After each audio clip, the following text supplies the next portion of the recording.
because we played that Pilgrimage Road for the Getty. Pilgrimage Road for the Getty exhibit on Traveling in the Middle Ages. Traveling in the Middle Ages. The gameplay is kind of like Oregon Trail. Yeah. Your goal is to survive a journey from one place to the other while making choices along the way, usually no more than 3 options at a time. Mm-hmm. Thematically, you're choosing between a classes not in the game sense, in the sort of you're a peasant, socio-political sense. You're either a peasant, a knight, or an aristocrat. Yeah, I think maybe they said farmer, not peasant. It was peasant. Okay. What I found interesting, because we both played a couple of rounds. We both played one round as a knight. You were a knight and you fought and you died. In the exact same location, I was a knight, I fought, and I was successful. Yeah, this is a game that is not deterministic. It's using chance and dice rolls behind the scenes to determine what the outcomes are based on some invisible stats. You got visible stats like money, how many people are in your... I don't know if that was visible, but that was kept because you could choose it. There were decision points that could help choose who was in your party. I don't know. How do you feel about it as a museum game? As a museum game, it was clearly very successful, not just because I personally had fun playing it and thinking about what it was like to go on this journey and reading and feeling interested in reading additional details about each of the stops and decisions. But clearly it was successful because many other people were playing before we got there and many people were playing after we left there. Yeah. It was drawing people in. They're having a good time. Everyone I saw tried at least twice. Oh. That's really interesting. The couple before us tried twice, at least twice. They may have played more, and had clearly died every single time. They were going through and I could tell that they had run through it enough times that they knew exactly which answers to select to get back to the previous point that they were at and make a different decision, because they made the decisions so fast they had not read even a single word. They knew the exact location where the buttons were, which meant that they probably played it 5 times to play like that. Yeah. Each of my rounds lasted about 2 minutes, which I think is the perfect video game interactive in a museum length. Yeah. I think any longer than that and you get bored. The fact that people came back to it for a second round is really fascinating and speaks to, I think, the education part of it too. How do you feel about the sound design? There were little bleep bloops. They felt a little incongruous to the exhibit space, but they felt That's what also... drew us in. Yeah. Because we heard a sound effect that did not make sense in a room full of illustrated manuscripts. It had an aesthetic that was very clearly gamey in terms of it was electronic sounds, it was pixel art graphics. The font that they used for at least the title was also pixelated while still trying to evoke the manuscript typeface, or at least something that's kind of like it. So visually that made it feel kind of like appealing and youthful, and it was cute enough to feel genuine. I think a lot of these museum games, the visual style is crass, or crude rather. It's crude enough that it feels cheap.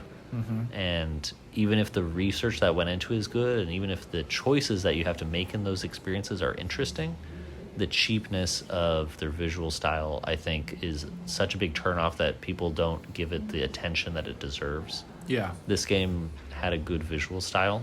It was also very responsive, and I feel like part of what's really hard in a museum space is to make something that is optimized enough to be responsive consistently. Yeah.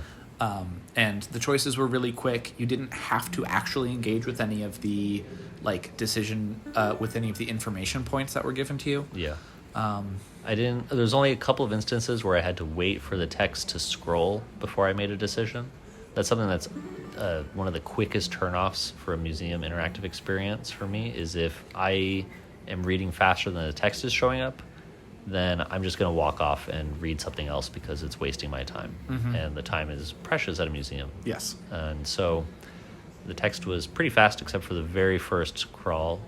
So that's my one ding against it.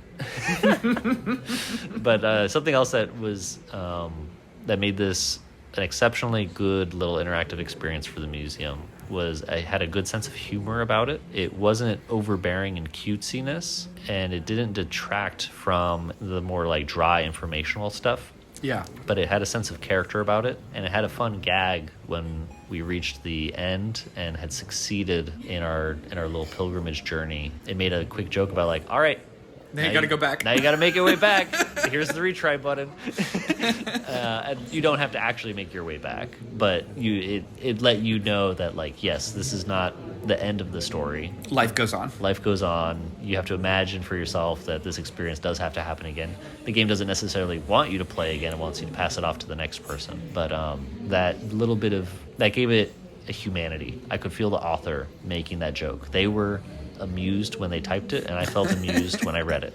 It also had two stations next to each other, which meant that if you were intrigued by one, there was the space for it next to it. Yep. And that also meant that you didn't have to wait on just one to continue. And so people had the opportunity to play it a second time without feeling like they were being obtrusive to others in the space. Yeah, super, super true. And I think this is a more minor note, but a fun consequence of that setup that I think was valuable is if you're playing at the same time as somebody else, you have a companion that you've gone to the museum with. In this case, you and I were playing next to each other. I don't remember if I finished first or you finished first, but because they're next to each other, we have the opportunity to then look over and change from player to spectator or spectator to player, and that feels more connected. It feels nice. It feels nice to be able to share that experience more directly. And also matches the theming of it being a pilgrimage where many people are on the same path. Rating out of 10. I'm going to say 8 out of 10. I was going to say the same thing. 8 out of 10. Great. Very good. I can't imagine a better experience for this particular thing. I don't know what necessarily. I know that there's room to be wowed. I know that I have seen more spectacular sorts of stuff. Maybe they could pull in the more specific exhibit that it was around. There was nothing here that was necessarily directly going to the illustrated manuscripts, but it did connect to the idea of these. The goal of the exhibit was these are books that were related to traveling during those Middle Ages, about going from one place to another. What did they say with their journeys? And so the game connected to that. And in fact, I'm going to say it connected to that theme better than the individual manuscripts did on first blush. Yeah. So it elevated the whole experience there. But it did feel strange that visually I didn't see anything in the game that was an illustrated manuscript. Yeah, especially given that this was a relatively new exhibit. And within the time of this exhibit's creation, we've had multiple medieval-style visual... Oh, like Pentiment? Exactly. Okay, yeah. From which people could draw from. But I do wonder if that would have felt like... if that would have distracted from the whimsy of it all. I would have liked some art of the different locations that are being traveled to. Yeah, you didn't feel any sense of the actual traversal. I didn't feel place, and I didn't feel the action. It was enough to imagine it, and so it succeeded on those fronts. But those would be the places where, if there was extra effort to be had, although I don't know how many people were even working on this. This could very easily have been one talented person working solo to put the whole thing together. Yeah, and knowing behind the scenes on many of these things, it likely was. Yeah. Solid game, room for wowing, but as a museum piece, already felt wowing compared to other interactives, especially at an art museum. It's a good one. Yeah, good to have you. Whee!